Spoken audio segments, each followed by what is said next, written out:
paychecks, affordable gas and groceries, and restoring dignity to hard work, this is the bill for you.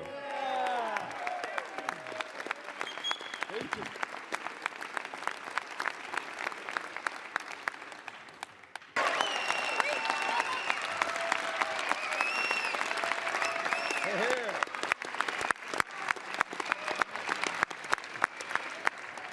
If you're for fair and lower taxes, bigger paychecks, affordable gas and groceries, and restoring dignity to hard work, this is the bill for you.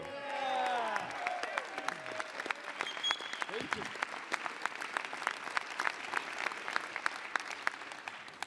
It makes no difference whether our colleagues on the, across the chamber speak for 25 minutes or 25 hours. They can't change the truth. And today was about performance for some of them. But today for us is about results. Results that improve the lives of Americans, regardless of their race, religion, color, or creed. It does not matter.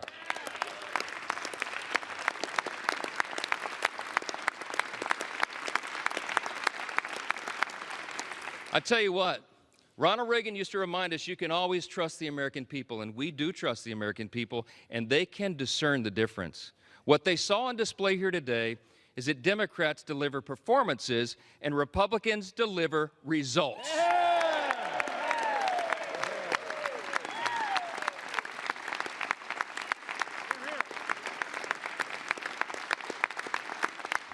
Today, my friends, we are ready now. We are going to deliver what we were sent here to do, and every American will benefit from it. In 1793, just steps from where we stand today, President George Washington laid the first cornerstone of the United States Capitol. Over 50 years later, on July 4th again, members of this body gathered once again to lay a second cornerstone. Once more on July 4th, at the height of the Cold War, Congress laid a third cornerstone.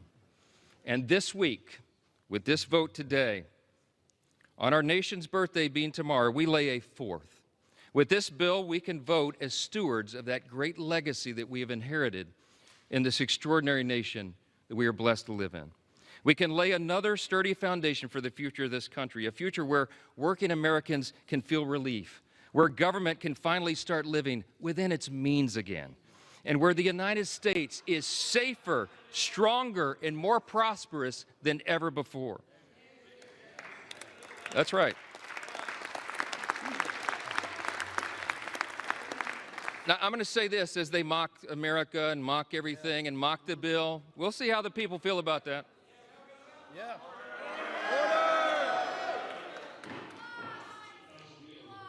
So listen, seriously, as friends and colleagues, really, across the aisle, what we celebrate tomorrow is the nation's birthday. Let's put the politics aside for a minute, and let's reflect on our blessings. No kidding, really. Tomorrow is the 249th birthday of our nation, and that's right.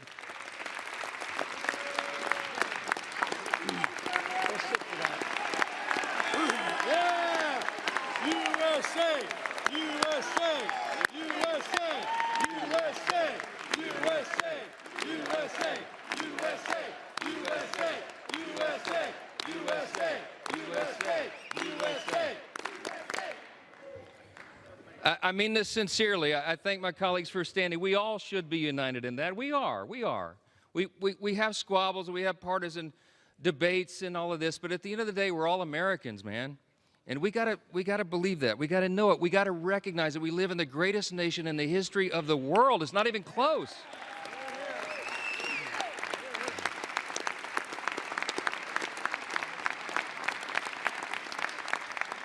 My friends and colleagues, we are so blessed. We should not take it for granted. We live in the most free, the most successful, the most powerful, the most benevolent nation that has ever been on the face of the earth. And there's a reason for that. The reason that we are the greatest nation is because we were built on the ultimate foundation. And the bold declaration that my friend Hakeem Jeffries articulated earlier is true. We unite under that. The bold declaration that we do hold these truths to be self-evident. What is a self-evident truth? It's something that's obvious. We hold these truths to be self-evident that all men are created equal. It does not say born equal, it says created equal. And that it is our Creator, yes. It is our Creator that gives us our rights. See, the powerful thing about that is we're the first nation in the history of the world that acknowledged that our rights do not derive from government. They come from God himself.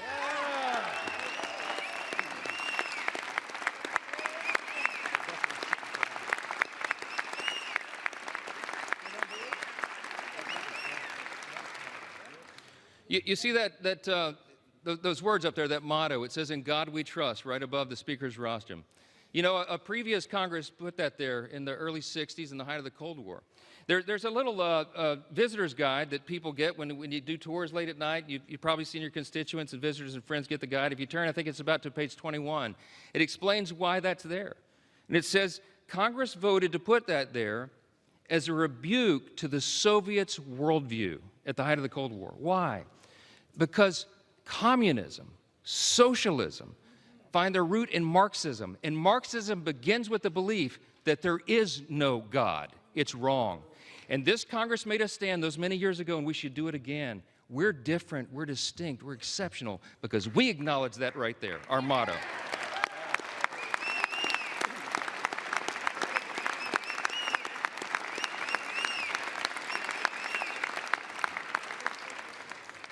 It doesn't say, "In government we trust." It says, "In God we trust." And we better remember that. He has blessed us with his grand experiment in self-governance now for almost 2.5 centuries. And by God's grace, we are working hard and we are delivering on our promise to make America great again.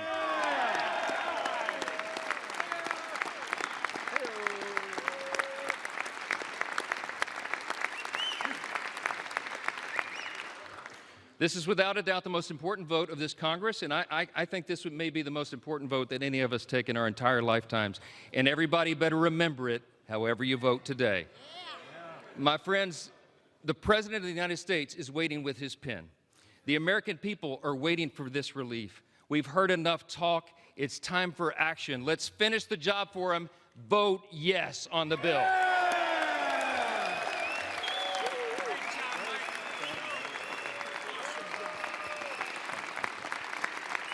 With that, I yield back.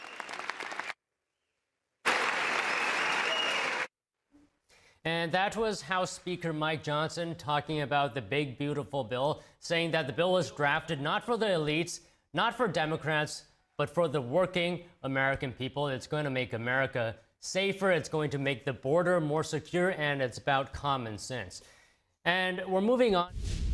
Representatives is on the verge of passing this one big beautiful bill, and this comes after late night negotiations amongst Republicans, which yielded a consensus. Our Washington correspondent Luis Eduardo Martinez joins us now live from the Capitol with the latest.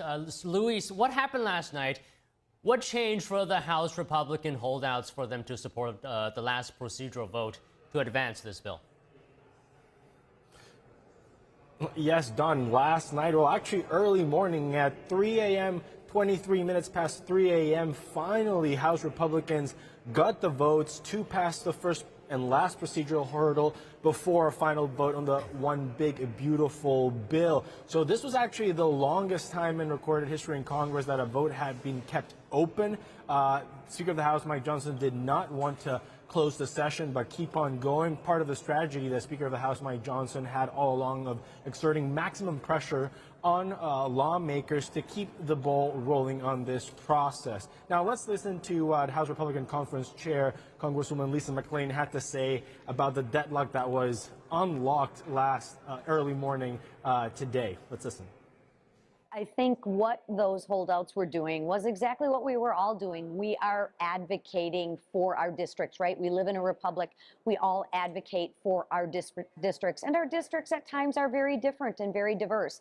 So I think we all got together. We all wanted to get to a yes. And then last night, I think, what was it, 3 in the morning, after having several conversations with each other and the president, we've concluded that this is the best, most conservative bill that we can put on the floor to pass for the American people. So, Don, even Speaker of the House Mike Johnson confessed to having drank an unhealthy amount of energy drinks to keep awake overnight to get this procedural vote over. We know that there were some last-minute negotiations in between the leadership team of the House Republican Conference and their members, but also with the president, who was up at night as well, tweeting throughout the night to move the process forward. And as we just heard from Speaker of the House Mike Johnson, voting is about to begin on the One Big Beautiful bill, and it's expected to pass and head to the president's desk tomorrow, Don. And Luis, what role did President Trump play in the reconciliation process? The bill does contain a bulk of his campaign promises. That is very true. So the One Big Beautiful bill contains no tax on tips, no tax on overtime. It contains funding for the border wall. It contains the extension of the 2017 Trump-era tax to be extended, all of which, and of course, $1.2 trillion in spending cuts of the federal budget. Those are all things that President Trump promised during his campaign. Now, throughout the 14-month-long process, because this began before November 5th of last year, President Trump allowed for the House Republican Conference under the leadership of Speaker Mike Johnson to play out the process and, of course, every now and then exert public pressure on lawmakers who were opposing certain parts of the bill. Let's listen to what Speaker of the House Mike Johnson had to say about the president's involvement. The president's very engaged. He was, very helpful in the process. He helped answer questions and articulate his vision and what this bill will mean for the country and his agenda. And I'm really appreciative of his leadership. Now, Don, we also know that one of the key things that unlocked how those holdouts overnight to support the bill and move it forward was a compromise with President Trump, where he is now going to, or at least promised the House Republican Conference, that he will implement the work requirements on Medicaid benefits. So the work requirements are people who are able-bodied, 19 years old to 64, who are not disabled. They have to at least prove that they're either working 20 hours a week, volunteering 20 hours a week, or receiving at least 20 hours a week of schooling. Now, in the original text, the work requirements were going to be implemented starting in 2029, but one of the compromises that President Trump made with House Republicans was that starting 2026, those work requirements will kick in. And of course, also, we don't know the details because all these things happened behind closed doors, but it is suspected that President Trump will also fill in the gaps in reining in some of those green energy credits from the Inflation Reduction Act through executive action. So the president allowed for Congress to play out its process, but also played a key role in unlocking those holdouts to join in for final passage of the bill, which we're expecting to see in the next hour or so. Luis, how have Democrats responded? What's the state of play right now with the bill? Well, House Democrats played their last card with what it's called the Magic Minute. So it's a procedural move that the minority can use right before voting on a bill begins. In this case, Minority Leader Hakeem Jeffries took to the House floor and spoke for a record amount of 8 hours and 44 minutes to delay as long as possible the voting of the One Big Beautiful bill. It's worth mentioning that Speaker of the House Kevin McCarthy, former Speaker of the House Kevin McCarthy, held the previous record with 8 hours and 32 minutes. So he surpassed that by over 12 minutes and holds the record now both in the Senate and in the House. Democrats hold the record for the longest filibustering in the Senate and the use of the Magic Minute on the House floor. But of course, once that was exhausted, we just heard Speaker of the House Mike Johnson opening now votes for the One Big Beautiful bill. And the path is clear for House Republicans if they vote alike at 3 a.m. in the morning, where everyone on the House Republican Conference, except one, Brian Fitzpatrick from Pennsylvania, voted in favor of the One Big Beautiful bill. Back to you, Don. Okay, Luis, thank you very much. Next, the White House plans to appeal after a federal judge blocked President Trump's asylum ban at the southern border. U.S. District Court Judge Randolph Moss said the move exceeded executive authority and goes against immigration laws protecting asylum seekers. The ruling blocks the president's January 20th proclamation that reserves asylum only for those who enter the U.S. at ports of entry. Trump said the ban was necessary to prevent an invasion at the southern border with Mexico. The White House responded saying, quote, "A local district court judge has no authority to stop President Trump and the United States from securing our border from the flood of aliens trying to enter illegally." Another federal judge on Tuesday blocked the Department of Homeland Security from ending temporary protected status for Haitian immigrants before the program's scheduled expiration date. And joining us now to discuss the court's decision to block Trump's order barring illegal border crossings from claiming asylum is Bobby Ann Cox, a civil rights attorney, legal analyst, and fellow at the Brownstone Institute. So good afternoon, Bobby Ann. Can you walk us through exactly what this ruling is about? Yes, of course. So in this ruling, Judge Moss, who's a federal district court judge, meaning he's a trial court judge based in Washington, D.C., he is an Obama appointee, and he has basically ruled that President Trump overstepped his authority when he issued this proclamation back on January 20th of this year, which was his first day in office of his second term.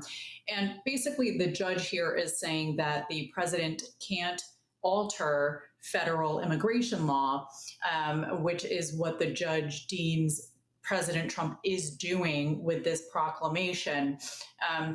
I don't think that it's a correct reading of federal immigration law, to be quite honest with you. So I do think the judge has erred here, but it is really an issue that is prominent in our minds right now, because just last week, the United States Supreme Court, as you know, we discussed this on last week's show, the United States Supreme Court did issue a decision limiting the power of these trial court judges at the federal level in curbing presidential power and authority, particularly when it comes to the safety of our nation and our sovereignty.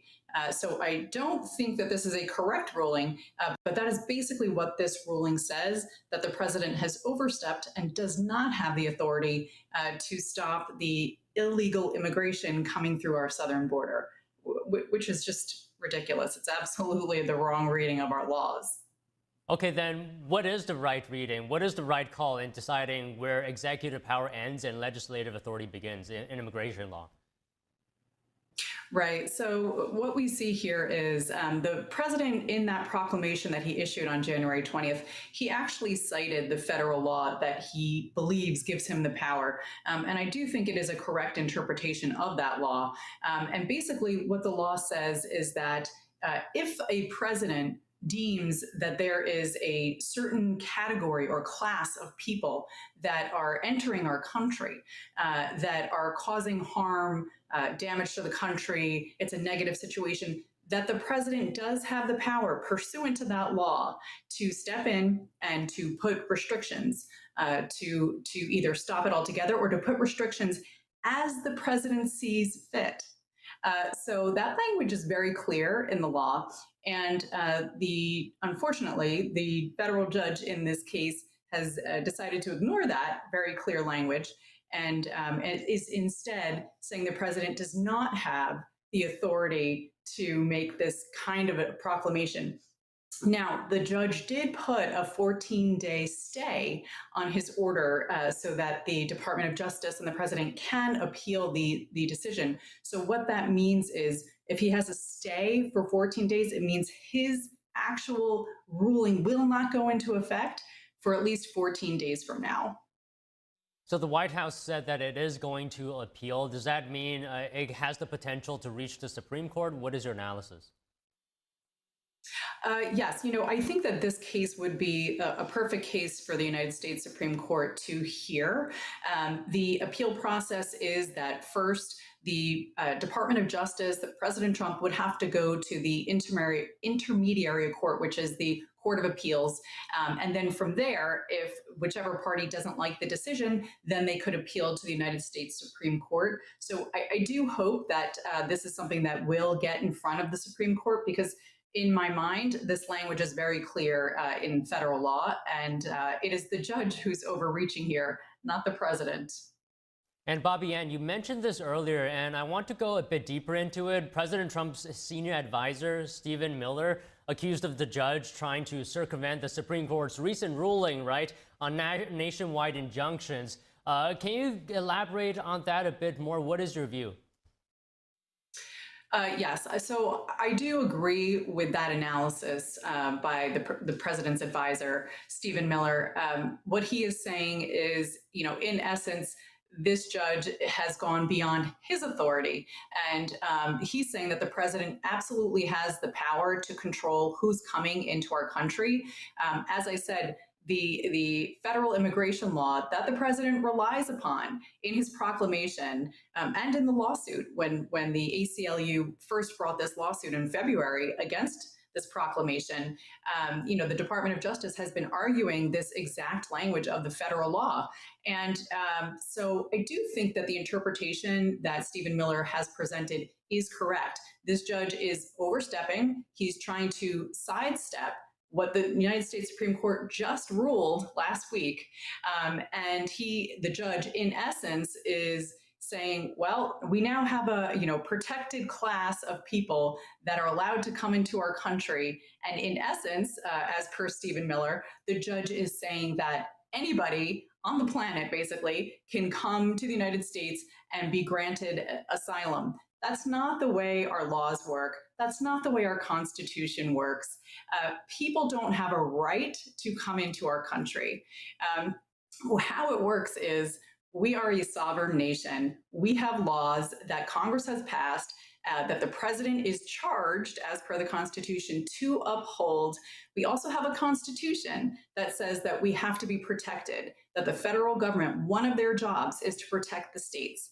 So allowing anyone and everyone to come into our country unvetted and not through the proper channels is absolutely not only is it not a right, but it is absolutely ridiculous to say that anybody anywhere on the planet has the right to come into our country and that the president can't stop them. It's just absurd. It is the wrong reading of the law. And quite frankly, I'm shocked that the federal judge came to such a decision, because there's nothing in that law that even slightly supports his conclusion in this case. So as Stephen Miller is surprised by this judge's ruling, I'm surprised as well. It's just the wrong ruling here. All right, that's a very compelling point you're making. I'm also wondering, and just one last thing, is there any precedent that we can look to in immigration cases like this, where national security concerns and statutory and constitutional limits are involved? Yeah, there are many cases. There was a 2018 case, so that was during President Trump's first term, where, Trump was trying to do the same type of thing during his first administration that he's trying to do here, where he's trying to secure the border and stop this free-for-all, anybody can come in no matter what. And there was a lawsuit brought at that time. And the court ruled that, look, the president has authority here. You can't, if we want to look at what's been happening over the past 4 years under the Biden administration, the federal judge in this case, Judge Moss, said that in essence, the president doesn't have the authority to rewrite federal law and just can't change our immigration laws at whim. That is true. But let's look and see what happened for the past 4 years under Biden. Biden completely rewrote our federal immigration laws by refusing to enforce them. And he, in essence, said anyone and everyone can come in, and opened the border and didn't allow the border patrols and our law enforcement in general to do their job of protecting Americans and protecting our sovereignty. So, it's a double-edged sword here. You can't use this argument to defend on the one hand and then to use it as, a sword on the other hand. The rule is you cannot make federal government. The Congress makes the laws. The president enforces those laws. It's true the president can't change those laws, but in this instance, President Trump isn't changing the law. He's enforcing the law, and then he's working within the guidelines of the law, which singles out a presidential power in the law itself. Aside from that, we also have the Constitution, which says that the federal government must protect the states. It's one of the jobs of the federal government, is to protect the states from invasion. And President Trump declared an invasion at the southern border. That cannot be an overstep or an overreach when we have seen hundreds of thousands of people cross that border illegally under the Biden administration on a monthly basis. That was per month, those numbers. So in the June that we just had, that just ended last week, President Trump's numbers for the border were about 25,000. So they saw approximately 25,000 attempted border crossings in June. That number is down 82% from this time last year when Biden was the president of this country. 82% decrease. So, you know, we have to really call a spade a spade. We do have federal immigration laws and they need to be followed. That means you cannot just open a border and say anybody and everybody can come. You have to follow the rules. And unfortunately, if they don't like it, they need to change the law. And we have to follow the law and the Constitution as written. Okay, Bobby Ann, it's always great to hear your insight. Thank you again. Thank you so much. Coming up, the Supreme Court has accepted 4 cases so far for its next term. 2 of them involve transgender athletes in women's sports. We have that story and more after the break.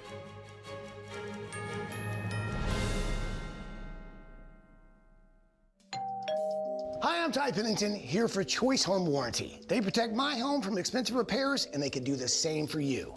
No matter if it's your refrigerator, plumbing, or more than 20 other home systems and appliances, Choice Home Warranty has saved millions of homeowners a whole lot of money. For a low monthly fee, you get their nationwide network of trusted local technicians with plans that cover repairs and replacements done quickly and the right way. No more headaches searching for technicians. No more budget-breaking chaos. Just a peace of mind of having Choice Home Warranty at your service. Call Choice Home Warranty now and save big with their special offer of your first month free and free limited roof coverage. Call now. Call Choice Home Warranty for your free personalized quote and to get your first month free. Call in the next 5 minutes, and as our special offer, you'll receive free limited roof coverage. Call now to lock in your rate and save big. Call 800-210-6422, 800-210-6422. There's a whirlwind of emotion and activity going on in this painting. And there's chaos all around and threat from below. The walls surrounding her, and they're anything but unmoved. They're moving all the time, and we sense that. But this little girl remains unmoved. She's in quite a perilous situation, but she's completely strong and serene, and she's actually meditating. It was very, very well liked because no matter what culture or what sort of walk of life you're from, I think people, they see it and they immediately understand what that energy, what that message is, and they're drawn to it because everybody kind of needs a little bit of that in their own life, of, you know, the steadfast calmness and something to hold on to. It's definitely an inner peace in the midst of something very chaotic, and for a lot of people right now, the whole world is very, very chaotic. So I guess that's another reason why so many people are very drawn to this.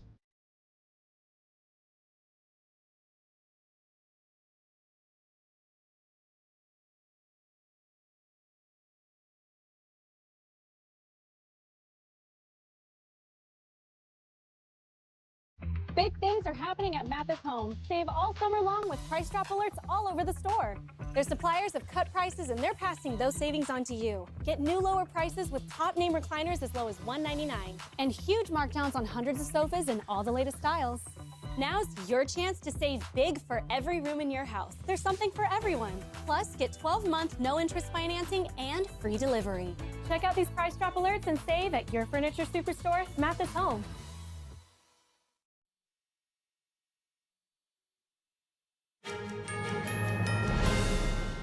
The Supreme Court today agrees to hear 4 new cases next term, including 2 that involve laws that ban transgender athletes from competing in women's and girls' sports. Here's more. The Supreme Court order list for this week grants appeals in 4 cases to be heard in the 2025 term. One of the cases challenges Idaho's Fairness in Women's Sports Act. It's asking whether Title IX and the 14th Amendment block laws that prevent transgender athletes from competing in women's sports. A similar case challenges West Virginia's Save Women's Sports Act. In that case, the Fourth Circuit prohibited the act allowing a biological boy to compete on girls' sports teams in West Virginia. The state of West Virginia is asking the Supreme Court to overturn the ruling. West Virginia Attorney General J.B. McCuskey applauded the Supreme Court for agreeing to hear their appeal. He said in a statement, "It's a great day as female athletes in West Virginia will have their voices heard." The other 2 cases on the list include a former convict turned Christian who feels called to share the gospel. He's challenging a local ordinance that was used to fine him for allegedly protesting outside of an arena. He's seeking to prevent the ordinance from being used against him again in the future. And a consolidated case involving 2 separate complaints that ask whether the New Jersey Transit Corporation can be sued in a state other than New Jersey. More than 24 alleged members of the Mongols motorcycle gang have been arrested. The bikers have been charged in connection with a shooting at a Florida gas station in March. The FBI announced the charges Wednesday. A local sheriff had this to say. Eventually, we're able to identify 7 people that are armed, 4 people who shot. 3 of those 4 people that shot were involved in a shooting last year in Titusville where they surrounded a group of warlocks on US 1 and opened fire on them. Clint Walker was arrested that day. This morning, we were in Edgewater for Robert Manns, who was a shooter. We took over 20 firearms out of his house, and I can't tell you how much ammunition came out. And then I'm going to have to ask the AG for a favor on this one. I'm going to need a scholarship, if you can give me one, to Alligator Alcatraz, Port Orange resident Carlos Cardona Batista, who was arrested today and who was here in the country illegally. So I don't know if you can get us a scholarship for him, sir, but we would really appreciate that. The sheriff added that 2 members of the rival Warlocks gang were shot and sustained minor injuries. A total of 28 members of the Mongols motorcycle gang were taken into custody during a joint operation. Dubbed Operation Mongolian Beef, the individuals have been charged with aggravated rioting. The March 8th shooting took place during a week-long biker event in Daytona Beach. According to the Justice Department, the Mongols Motorcycle Club is an international organization. The gang considers itself within the 1% of outlaw motorcycle clubs. President Trump said on Truth Social, or social media rather, yesterday that last month's border statistics were the lowest in U.S. history, with 0 releases of illegal immigrants into the country. Homeland Security Secretary Kristi Noem also said in a post on X yesterday that Trump has delivered the most secure border in American history. NTD's David Lam has more. Immigration encounters are at the lowest in American history, according to Homeland Security Secretary Kristi Noem. On Wednesday, Noem said Customs and Border Protection had around 25,000 nationwide encounters in June. That's 12% lower than the previous record set in February this year.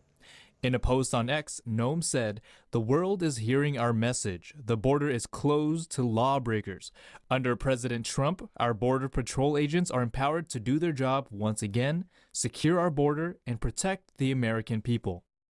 The root cause of that is because of our immigration system is somewhat overly complicated. And then I myself was an immigrant. I got naturalized as well. So I do think that there should be a path for legal immigration, and that should be encouraged. I don't support, illegal immigrants or people coming here without documents. I do think that our court system and our, I would say, border policy could do better to, first of all, stem that, and second of all, handle the situation for illegal immigrants here more humanely. 150 National Guard troops were also pulled away from Los Angeles on Wednesday to return to firefighting assignments. California Governor Gavin Newsom also acknowledged the decision, saying our firefighters are finally returning to fight wildfires, better late than never. Thousands of troops were deployed to LA to protect federal buildings and personnel amid ongoing ICE raids, as well as immigration protests and riots that happened in June. David Lam, NTD News, California.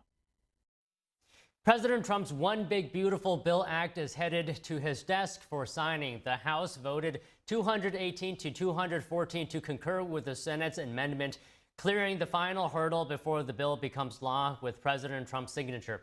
This marks a significant victory for Speaker Johnson and President Trump, who have been actively rallying support since the Senate passed the measure on Tuesday. President Trump and the First Lady met with a freed Israeli-American hostage as well at the White House today in the meantime. Let's now go to NTD's Daniel Monahan with report on the Oval Office event, plus updates on Israel and Iran.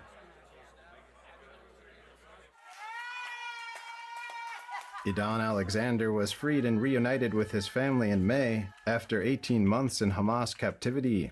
His release followed intensive talks between Hamas and the Trump administration that circumvented Israel. Alexander was serving in the Israel Defense Forces near the Gaza border when he was abducted by the Hamas terror group on October 7, 2023. During his captivity, Alexander endured brutal torture, was often confined to a cage, and spent long periods shackled at both hands and feet inside the terror group's underground tunnel system. He finally made his way home to Tenafly, New Jersey on June 19th. He was the last living American hostage in Gaza when he was released. Thursday's meeting comes ahead of a planned visit on Monday to the White House by Israeli Prime Minister Benjamin Netanyahu. Trump is pushing the Israeli government and Hamas to negotiate a ceasefire and hostage agreement and end the war in Gaza. Israeli Foreign Minister Gideon Sa'ar said on Wednesday that his country was serious about reaching a deal with Hamas. Hamas still holds 50 of our hostages in crew captivity. The war can end tomorrow if it releases them and lays down its arms.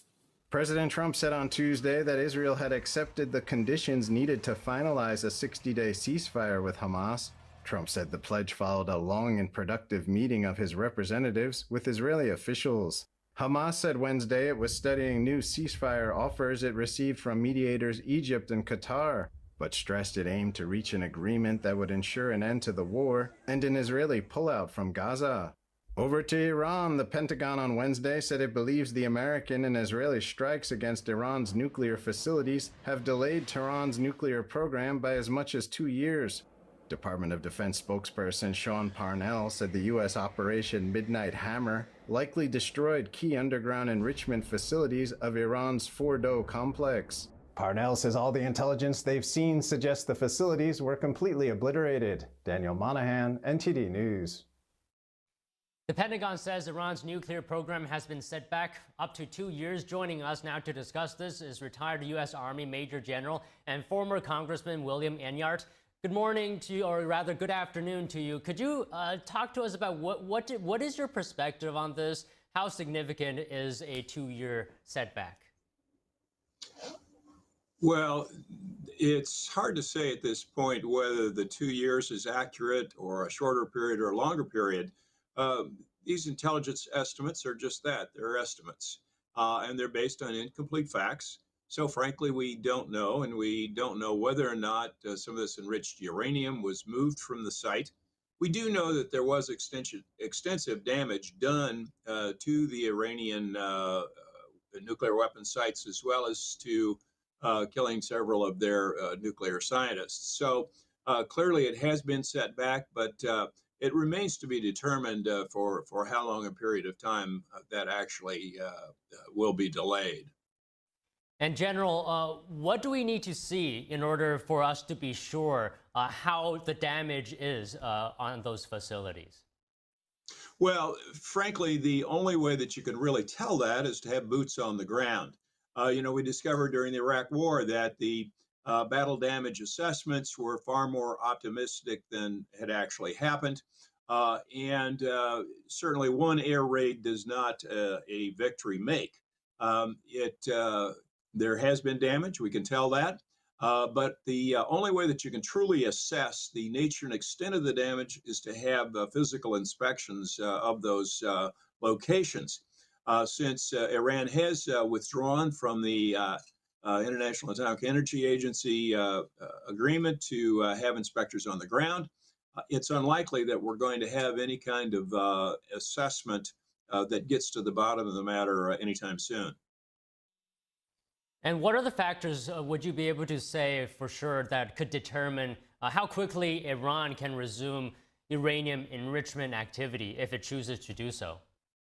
Well, that's going to depend on the nature and the extent of the damage, as well as whether or not Iran removed any of that already enriched uranium from the nuclear sites, and the extent of damage to the Iranian physical plants. So it'll be difficult to tell, as I indicated, without physical inspections, so that it can be determined exactly what the resources that Iran still possesses.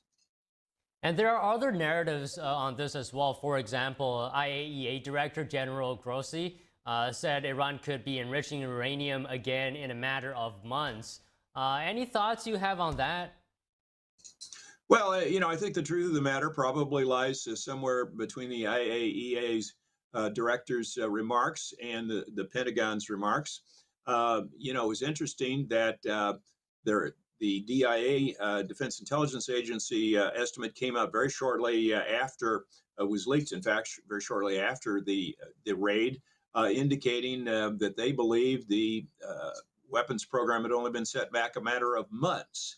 I suspect that was leaked in order to prevent the Trump administration from getting out a far more glowing estimate of the damage. In all likelihood, the truth of the matter lies somewhere in between the few months estimate and the couple of years estimate. But I really doubt that it goes anywhere beyond 2 years setback for the Iranians. Also, General, what do you make of Iran's decision to suspend cooperation with the IAEA following the strike? Well, I think that they are doing that in order to prevent a more accurate assessment of where their program is. And in all likelihood, they want to have secrecy to continue building their their nuclear program. If there are no inspectors on the ground, they certainly have a much better opportunity to keep all of those developments clandestine. Okay, and the FBI as well is warning of Iran-linked cyber attacks following those airstrikes on Iranian nuclear sites. What is the threat level of Iranian cyber attacks on the U.S. in your view? Well, I think that clearly there is a significant threat level, not only from Iran, but from certainly other actors, whether it be Russia or North Korea or the PRC. All of those have an interest in damaging our computer infrastructure and our cyber capabilities. So there is clearly a problem there, and it's been an ongoing problem. This is nothing new. We've had to face this, whether it be American hospitals protecting their records or American utilities protecting the water plants and the utility systems. So this is going to be an ongoing problem that we're going to be facing for decades.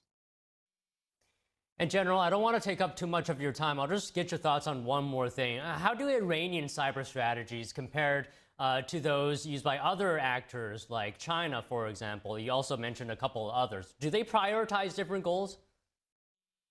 Well, I think they all prioritize the ability to get inside American cyber capabilities and damage those capabilities as much as possible. And certainly they will also get inside to peek and sneak, as we say, to see what they may be able to discover and how they can burrow into the systems to create havoc should they desire to do so. Okay, General Enyart, thank you very much for your time today. Appreciate it. My pleasure. And now House GOP representatives are holding a press conference after Trump's mega bill passes. Let's take a look at that. No, nobody here doubted us. But we are unified. We delivered on our promises to the American people. No taxes on tip. No taxes on overtime, tax relief to seniors, enhanced child care tax credits, elimination of the death tax, more ICE agents. We're finishing the border wall and funding the Golden Dome. And most And for all the fear-mongering that goes out there from the Democrats, we actually secured Medicaid for those who need it most. Vulnerable Americans, pregnant women, and the disabled, compared to the Democrats who would rather give Medicaid to illegal aliens and MS-13 members. Democrats are fear-mongering because they have no vision, no plan, and no leader. But guess what? We have a leader, and our leader is President Donald Trump. And lastly, let's not forget that actual fiscal sanity is being restored. Because of our work, the One Big Beautiful Bill Act is headed to the president's desk for signature. And today marks the end of the waste, the fraud, and the abuse of American taxpayers' dollars. It marks the end of higher gas prices, the end of higher energy costs and higher grocery bills. And because of the One Big Beautiful Bill Act, Joe Biden's border crisis is over.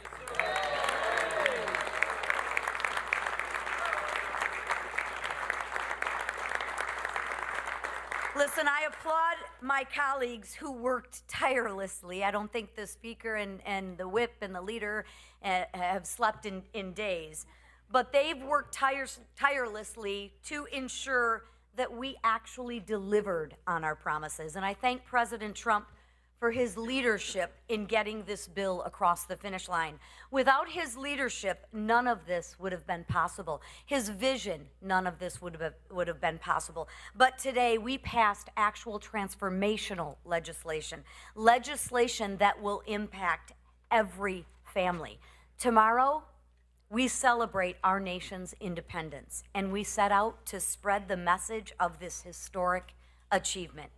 But today, ladies and gentlemen, we are going to celebrate.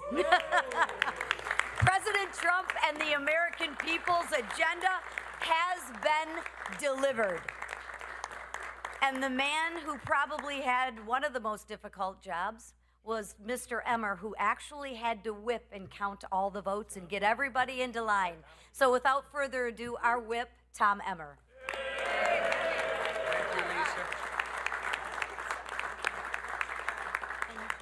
You know, Mr. Speaker, they always complain about such a small majority, but for us old hockey players, it's just fewer numbers to count. It works out much better. On November 5th, Americans elected a Republican House, a Republican Senate, and a Republican President with a mandate for change, a mandate to undo the failed policies of the last 4 years and to deliver on President Donald J. Trump's America First agenda. Today, we're all proud to report that by passing our One Big Beautiful Bill and sending it to President Trump's desk to be signed into law, we are fulfilling that mandate.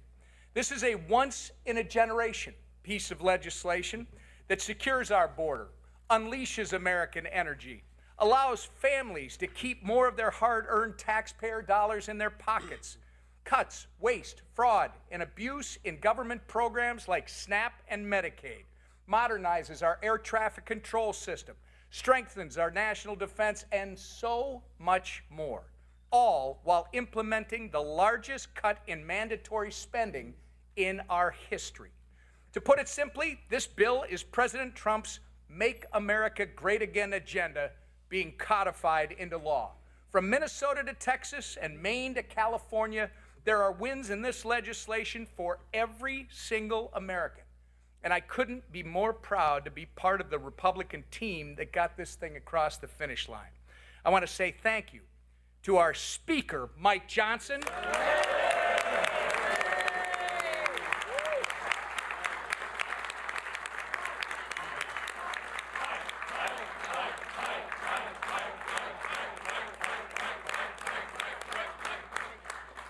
We should also thank our leader, Steve Scalise.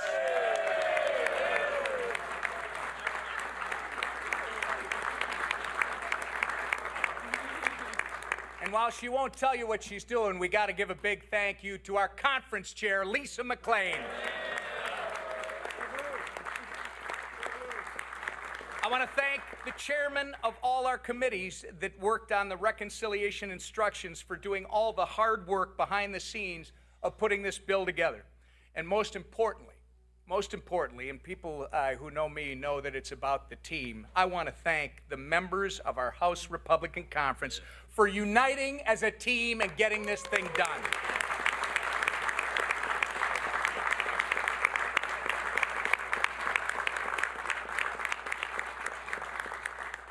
As we've said a million times before, do not underestimate the Republican majority in the House, the mighty majority in the House. This legislative process may not always look pretty, and there will always be many tough fights, but one thing is certain: we will always deliver on our promises to the American people.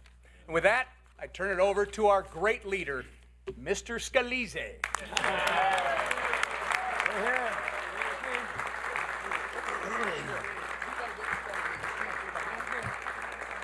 Well, thank you, Whip, and what a beautiful day here in America. It is the golden age of America again. America's coming back. And I tell you, a lot of people wrote this bill off for dead. Nobody said it would be easy. But you know what? We didn't come here to do easy things. We came here to do big things. We came here to make history. We came here to deliver on the promises we made to the American people, to fight for them and to take power out of Washington and give it back to those families who have been struggling for way too long.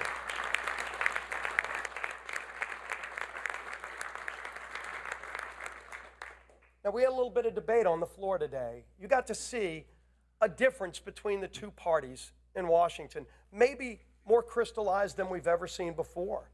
And I think that's a good thing. I hope America watched all of it. Watched Democrats falling asleep behind their leader as he went on and on trying to scare the American people with lies, with scare tactics, with depressing stories about things that will never happen unless Democrats keep running this country. But the American people said, we will not live in fear. We are not a country of fear. We're a country of hope. We're a country of optimism. We're a country that believes our brightest days are ahead, and they elected Republicans to deliver on those brighter days.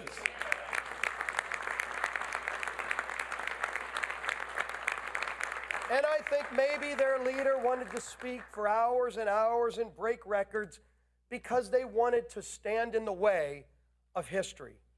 But history is not going to be denied. We were elected with a purpose.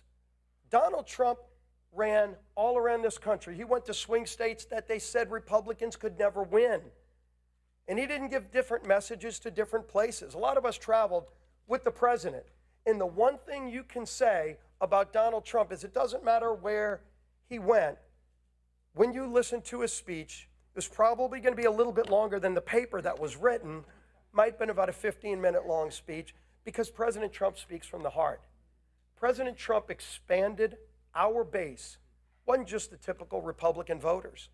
It was people of all walks of life, people who had given up on Washington because Washington gave up on them, and they finally saw a leader who was willing to fight for the hardworking people of this country. That's who Donald Trump has always been. And all the people that knock Donald Trump ignore one important fact.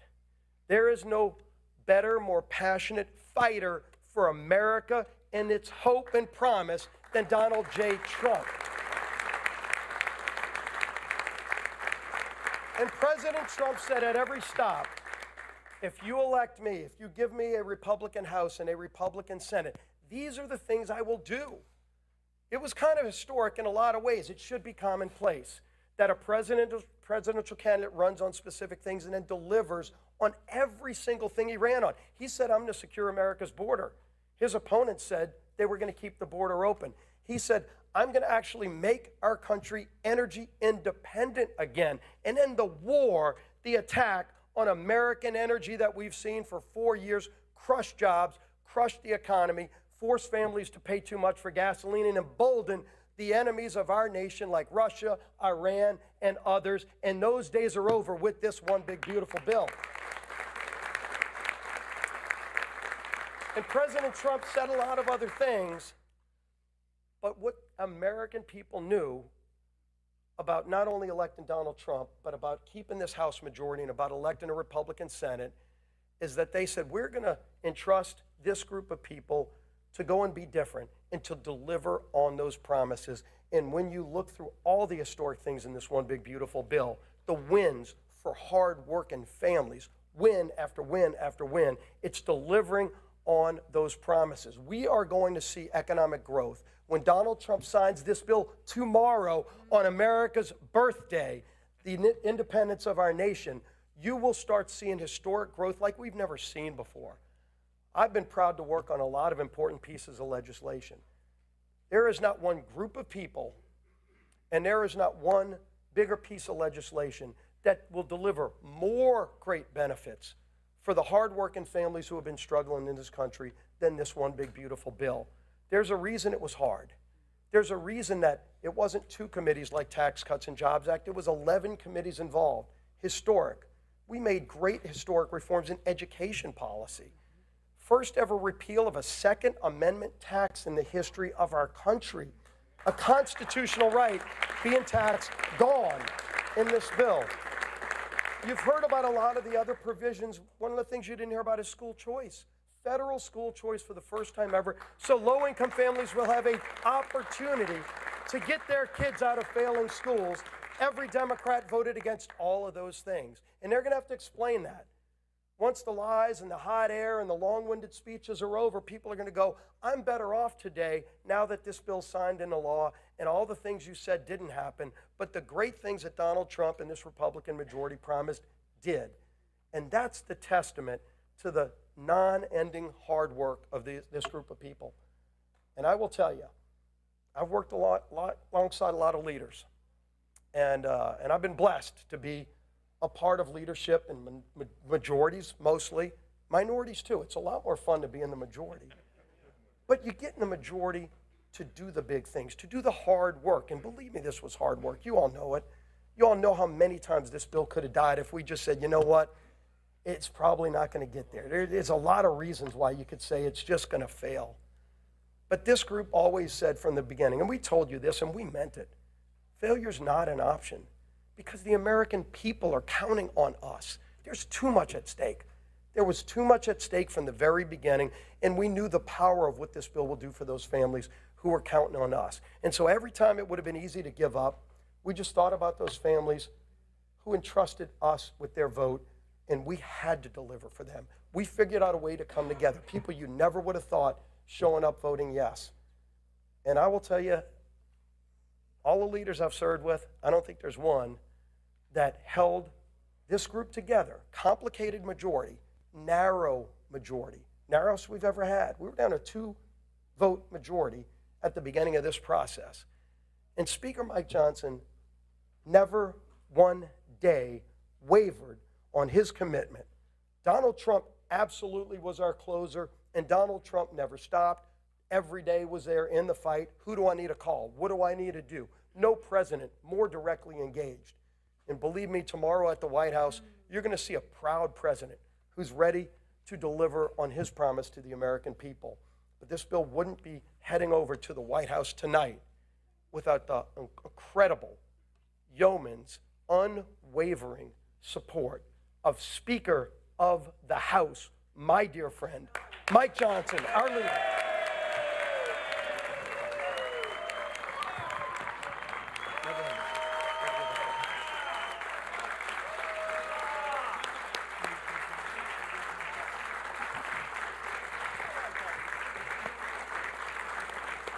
Thank you.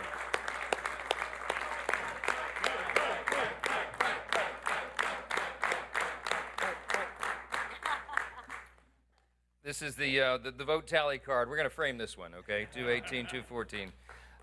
Listen, I'm not going to give you a long speech. A lot has been said today, and these people are exhausted. A couple of us quite literally haven't slept in 2 days, so I'm a danger to myself and others right now. I'm not going to speak off the cuff. I'll just say this. I mean, many of you have asked me this question in the hall over the last couple of days. But when it looked like that we might actually deliver this thing, particularly this morning, how did you know? I mean, what kept you going? Why did you think this was possible?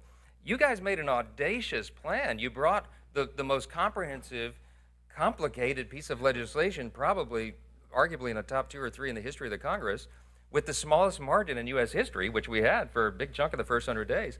And you put this audacious timeline. You said you were going to pass it out of the House by Memorial Day. I mean, some of you openly laughed at me when I said that back in early February. And then we said we would get it done by July 4th. We beat Memorial Day by 4 days, and we got this one done a day early. I just want to point out, okay?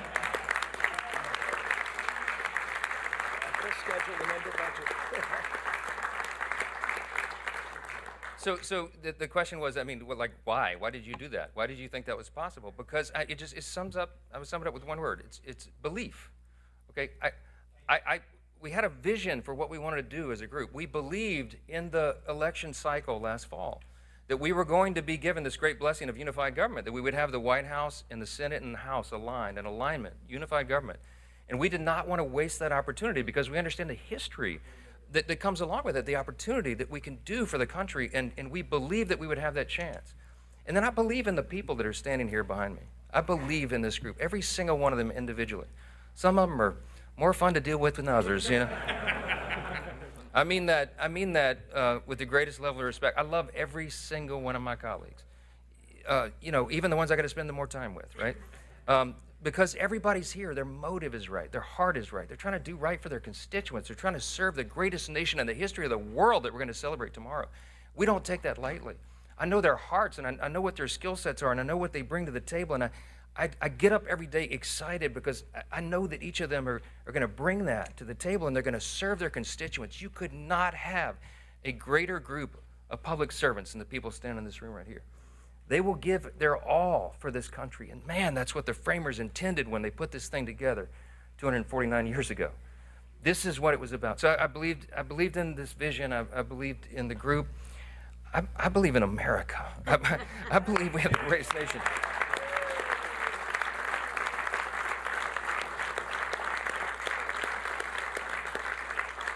I'm going to say this very simply, and everybody here would articulate it in their own way. We had a tough 4 years before this last election cycle. America we were in deep trouble.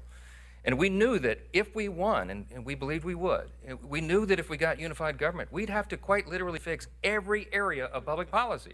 Everything was an absolute disaster under the Biden-Harris radical, woke, progressive Democrat regime. And we took the best effort that we could in one big, beautiful bill to fix as much of it as we could. And I am so grateful to God that we got that done as we did. Because of the dedication, yeah.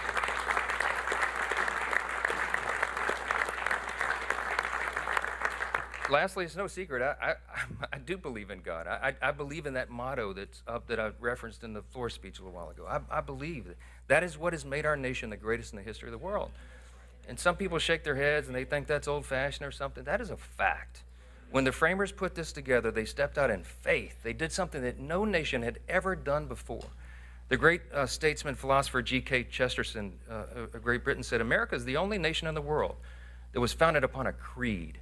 And he said it's listed with almost theological lucidity or clarity in the nation's birth certificate, the Declaration of Independence. We hold these truths to be self-evident, that we recognize, we boldly proclaim the self-evident truth that our rights do not come from the government, they come from God himself. He's the one that gave us our rights. That's right.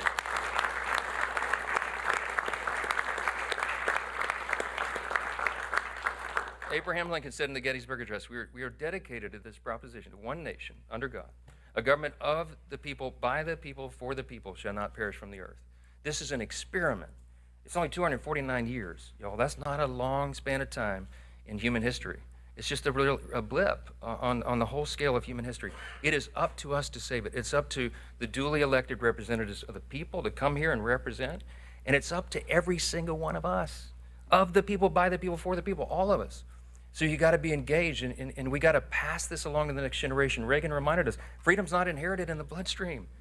It's got to be protected. It's got to be fought for. It's got to be taught to the next generation, so that they will have the same liberty, opportunity, and security that we have all known and too often take it for granted. So I just want to say, we're going to get to the main event here. We're about to sign this bill and get it over to the White House, okay?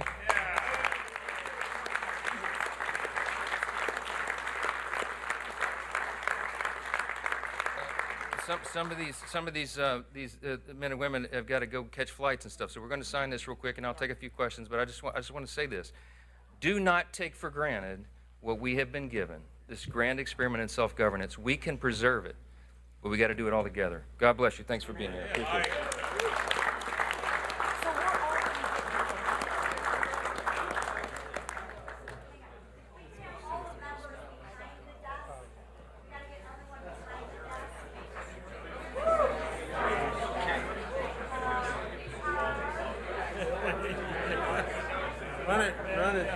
Run it.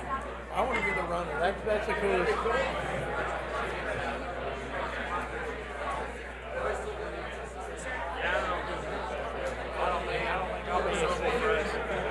Zach, y'all head home. We're gonna head out, Tim.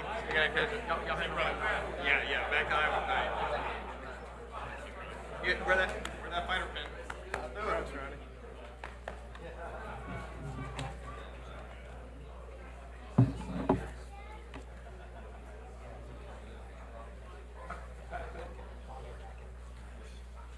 Boss.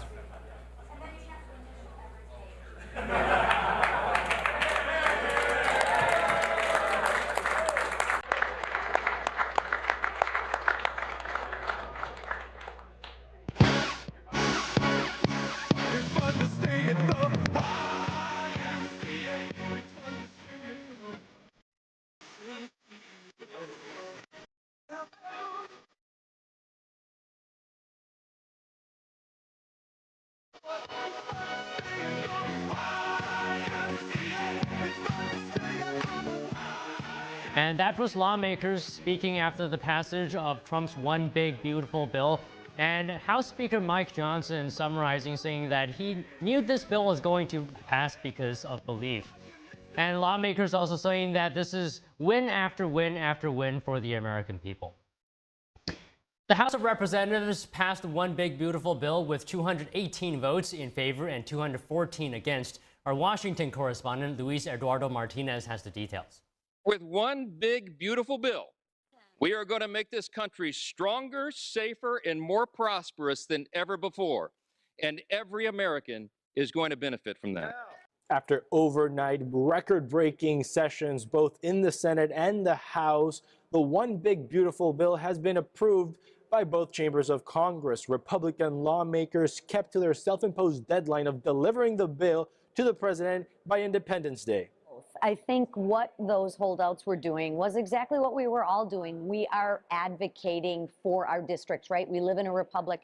We all advocate for our districts. So I think we all got together. We all wanted to get to a yes. And then last night, I think, what was it, 3 in the morning, after having several conversations with each other and the president, we've concluded that this is the best, most conservative bill that we can put on the floor to pass for the American people. Overnight negotiations within the House Republican Conference, led by Speaker of the House Mike Johnson and facilitated by President Trump, unlocked the passage of the bill. President Trump agreed to use executive authority to rein in the green energy tax credits of the Inflation Reduction Act and implement the Medicaid work requirements as soon as 2026. The president's very engaged. He was, very helpful in the process. He helped answer questions and articulate his vision and what this bill will mean for the country and his agenda. And I'm really appreciative of his leadership. House Minority Leader Hakeem Jeffries broke the record for the use of the so-called magic minute on the House floor, speaking for over 8 hours and 44 minutes to delay voting on the bill. I'm going to take my time and ensure that the American people fully understand how damaging this bill will be, and everybody should vote no against it. It's important to note that Congressman Thomas Massie and Congressman Brian Fitzpatrick were the only 2 House Republicans to vote against passage of the bill. The bill is expected to be signed by President Trump on July 4th, right after the B-2 bombers fly over the National Mall. Reporting from Washington, D.C., Luis Eduardo Martinez, NTD News.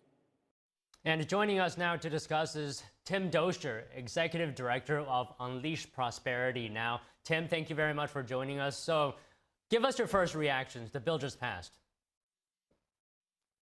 Well, I think that there were a lot of members saying, why are we rushing this? Why are we Why are we doing this? Why do we have this self-imposed 4th of July deadline? And I think the answer is it's not business as usual in Washington, D.C. I think President Trump, Speaker Johnson, and Leader Thune are absolutely serious about changing Washington, D.C. And this shows it, because now we got to go to work and we got to go fix the things that weren't in this bill. It's a great bill, $4 trillion of relief for the taxpayers. It's huge, but we got more work to do. And now we've got a lot more time to do that because they went to work and got it done. Okay, what does this bill mean for the American people, for the economy? Lawmakers saying that it's going to provide growth, and on the other side, not so much. What do you think? Yeah, I think that's absolutely going to cause growth, because remember what this does. It makes permanent the Tax Cuts and Jobs Act, which sparked incredible plus 3% growth that we saw during the first Trump administration, low inflation during the first Trump administration, a regulatory burden that would help us grow as well. These are the kind of things that it does. It solidifies that, giving businesses the ability to plan long term now that this is permanent. It's no longer, I have to get this in right now because who knows what's going to happen in 10 years. This is permanent now. This is what is a part of the American fabric. And I'll also say this, it's not just the tax rates. It's also the expensing, the permanent expensing. Now businesses can buy machinery, they can buy equipment, they can buy all sorts of big expensive purchases now without having to, with full deduction. That's a big deal for companies. And I think that that's a huge spark that's going to cause a lot of growth. It's going to cause jobs. And it's going to cause so many jobs. I think we're going to need to figure out the employment situation, because we're going to need a lot more employees to fill the jobs that's going to come from the growth. Okay, can we talk a bit about the debt that is part of this bill? That's including the raising of the debt ceiling, as well as the CBO estimating trillions added to the national debt. How are you looking at that? Well, I look at it in the way of, if you accept the premise, then yeah, you have to accept that there is going to be trillions of dollars of deficit added. The problem with that, though, is that the CBO score is fundamentally wrong. What they did was they assumed that over the next 10 years, there's only going to be 1.8% in growth. Well, the problem with that is over the last 50 years, we've averaged 2.8% in growth. So you're leaving out $1 trillion or $2 trillion right there from their score. So it's flawed to begin with. It's called static scoring. They're not scoring the growth and the inevitability that you're going to see businesses investing. You're going to see companies moving to America or back to America and hiring more people, building factories, automating, doing those things that help businesses make money. And therefore, if businesses make money, they pay more taxes, and that revenue comes back to the federal government. So I just fundamentally disagree with the CBO score. I think it's flawed from the very, very start, saying that 1.8% growth is what we're going to see over the next 10 years. No way. And Tim, as well, it was kind of entertaining to watch in some form or other House Minority Leader Hakeem Jeffries taking the floor for over 8 hours, breaking a record, mind you. What do you think of that? What is his strategy? Yeah, well, look, I mean, Leader McCarthy did that, I think he did an 8.5 hour floor speech in a similar bill. I can't remember which one it was, but Jeffries was doing the same thing. He had that power to do that, to make his stand. The one thing that stood out to me, and I listened to a bunch of it, the one thing that stood out to me was that he invoked his Christian faith as a reason to not support this bill. And I just fundamentally disagreed with that premise. I mean, you saw Speaker Johnson and a lot of the Republicans in caucus gathering on the floor of the House last night, praying together over the bill. I would argue praying to the same God that Hakeem Jeffries prays to. And I think that that is a fundamental flaw that we have to put aside in the dialogue that we're seeing here. We're arguing politics. We're arguing policy here. We're not arguing faith and religion. And I want to caution Americans who witness that to take a look inside and realize that this is not about faith. This is not about whether or not you're going to see God in the eyes and be judged by this bill. This is about policy. This is about representing the American people and what they put you in office to do.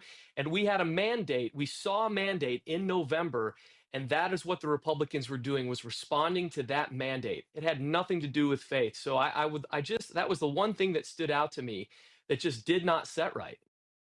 And Tim, give us your comments on how this helps Americans be safer. How does it secure the border? Yeah, look, it is an incredible feat what just happened here. If you just look at the border provisions, think about this. Do you remember back in Trump's first term when we had to claw and fight and cajole and do everything possible to get $5 billion to put toward the border? Well, now we've got close to $50 billion. That's $50 billion for border security. We're talking detention centers. We're talking finishing that big, beautiful wall that President Trump used to talk about. We're talking about potentially opening up more legal process and procedure to process illegal aliens and remove them quicker. This is an incredible feat. It's an incredible thing. And I think that there's a huge pat on the back for this to the Republican leaders who just passed this bill for our border security. And Tim, just to wrap up, Steve Scalise was talking earlier saying this is President Trump's Make America Great Again codified into this bill. Do you agree with that? Well, absolutely I do, because Make America Great Again means America continues to be the leader of the free world, continues to promote the freedom and prosperity that we have been so blessed to have, at least throughout my entire lifetime, through my parents' lifetime. And that comes through ensuring that Americans keep more of their money and government keeps less of it. And that's what's going to happen when we sign this bill into law. And I say we because I'm for putting more money in the pockets of Americans. I say we because I'm a part of the rising number of people who were sick and tired of the Biden economy, where inflation was high, government was spending more, regulating businesses out of business. Well, now Make America Great Again means those businesses don't have to worry. Regulations are being cut, taxes are being cut, and of course, liberty is restored and made more localized because the IRS in Washington, D.C. isn't going to be such a burden on them moving forward. So it's a big day and it's a big win. Okay, Tim, great to hear your insight today. Thank you so much. Happy 4th of July. Happy Independence Day. And now House Speaker Mike Johnson is talking to media. We're going to tune into that. Here, the question was, how did we get the holdouts to yes? Here's the, so my leadership style is I try to be a servant leader. And as I mentioned earlier, I know what every member of this body, every member of this conference brings to the table. And the leader's job is to bring out everybody's best and get them to their highest and best use. And that takes some time. So what happened procedurally, not to get too deep in the weeds, but we got the Senate modifications to the House bill. Now, we're really proud because the big, beautiful bill, 85 to 90% of it is the original House product that we ourselves drafted over the course of more than a year. But when we went to the Senate, of course, as the other chamber is apt to do, they made some changes. They sent it over to us. We didn't have it for a lot of time. And so some members wanted to go really deep in the weeds on the changes, and they wanted to fully understand what those amendments were and how they would interact with the rest of the bill and how the administration would administer the new laws. And so there was a process there for a couple of days where we allowed that time for them to explore all that, to talk with leaders in the administration. President Trump was so generous with his time answering questions himself. Vice President J.D. Vance was directly engaged. We had cabinet secretaries at a number of different federal agencies answering questions from members. Some of them even brought their agency attorneys in to get really deep in the weeds on the details. I knew as the leader that we would have to take the time to do that. And so some of that went into late into the night. And I was not going to make anybody, I was not going to demand anybody's vote or their position on the bill until they felt that they had exhausted that opportunity. So we did it, and that's how we got everybody to yes. Yeah. Obviously, you talked about the legislative process. You made a joke on the floor about how the White House legislative team practically lived here in the Capitol. Talk to me a little bit about how you got these members to yes. What concessions were made? We know it wasn't changes in the Senate bill, but it was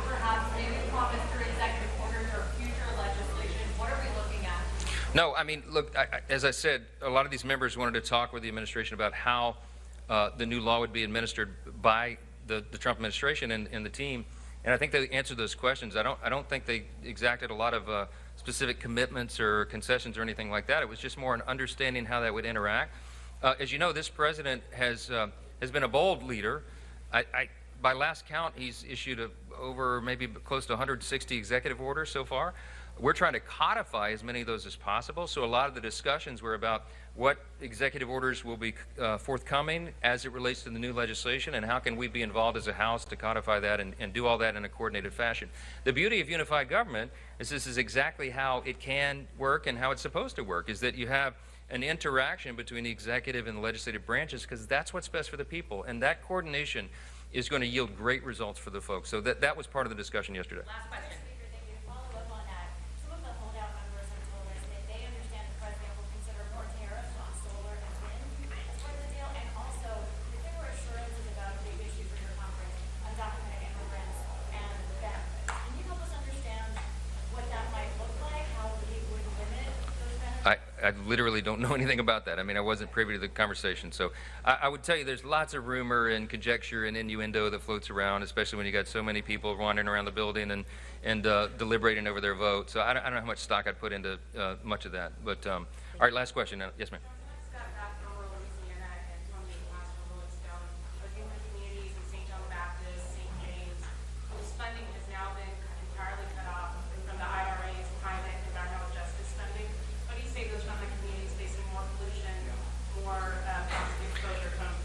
Look, I think a lot of the estimations about what this legislation would do in a negative manner to communities in my state or any other are far overblown. I can tell you that this bill is going to be a great thing for everybody around the country, my constituents especially. What's good for Louisiana is good for America. We've got great tax policy here. I think they're going to feel this pretty quickly. Wages will rise. I think household income will go up. I think the job participation rate will increase dramatically. I think unemployment will be low. We're going to duplicate what we did in the first Trump administration. Remember, at the first 2 years, y'all have heard me say 1,000 times, it's objectively true. We had one of the greatest economies in the history of the world, and we're going to do that again, except this time much more comprehensively. We did tax cuts and regulatory reform, and that brought about a resurgence of the U.S. economy. That's what's going to happen here. It's about to happen on steroids, and we can't wait for that to happen. This is jet fuel for the economy, and all boats are going to rise. Thank you all for being here. We got to get a little rest. God bless. That was Mike Johnson speaking on the passage of the bill, talking about all the hard work that went into passing actually the bill, including overnight discussions, and saying that this bill is going to be jet fuel for the U.S. economy. And next, President Trump travels to Iowa today. The president is kicking off celebrations marking America's 250th anniversary next year. He will also highlight recent trade and legislative actions to Heartland voters who helped propel his return to the White House. Trump will deliver a campaign-style speech at the Iowa State Fairgrounds in Des Moines. Trump won Iowa's 2024 Republican caucuses by a historically large margin, and he carried the state by 13 points in the general election. Trump called Iowa one of his favorite places in the world in a Truth Social post on Tuesday announcing his trip. The Bureau of Labor Statistics released the June jobs report. The new data shows the job market is doing better than previously expected. The U.S. economy created 147,000 jobs in June, higher than the previously estimated 110,000 new jobs. Today's numbers is also slightly higher than the 144,000 jobs added in May. This signals the labor market is weathering the trade-driven economic uncertainty, and for the first time since February, the unemployment rate fell, slipping to 4.1% from 4.2%. Coming up, the Supreme Court has accepted 4 cases so far from its next term. 2 of them involve transgender athletes in women's sports. And more than 24 alleged members of the biker gang are arrested. They face charges in connection with a Florida shooting in March. Find out more after the break.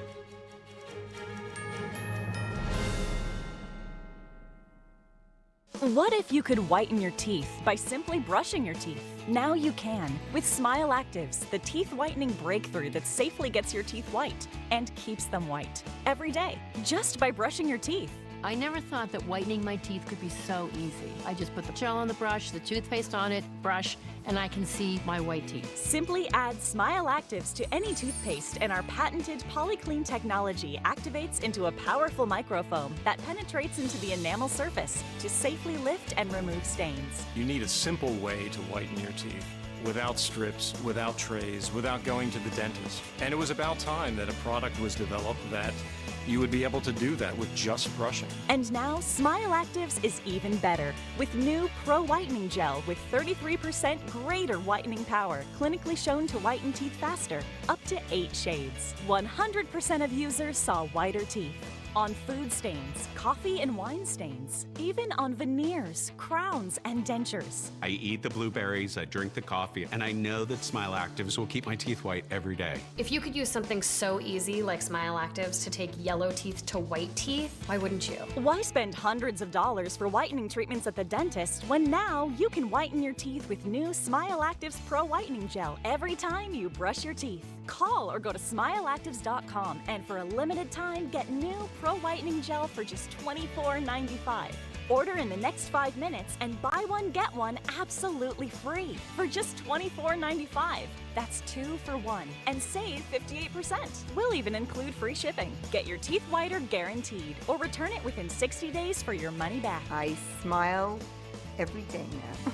The difference is literally night and day. So now I'm always smiling, always choosing, because now my teeth are much whiter. This offer is not available in stores, so call or click now before the special buy one get one free offer goes away.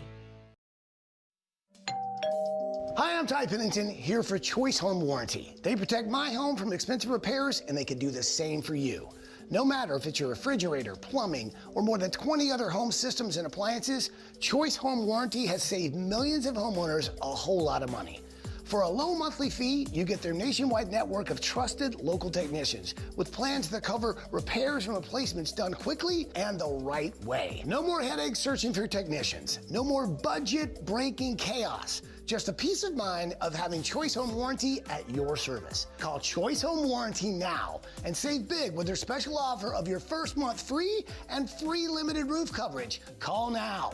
Call Choice Home Warranty for your free personalized quote and to get your first month free. Call in the next 5 minutes, and as our special offer, you'll receive free limited roof coverage. Call now to lock in your rate and save big. Call 800-210-6422. 800-210-6422.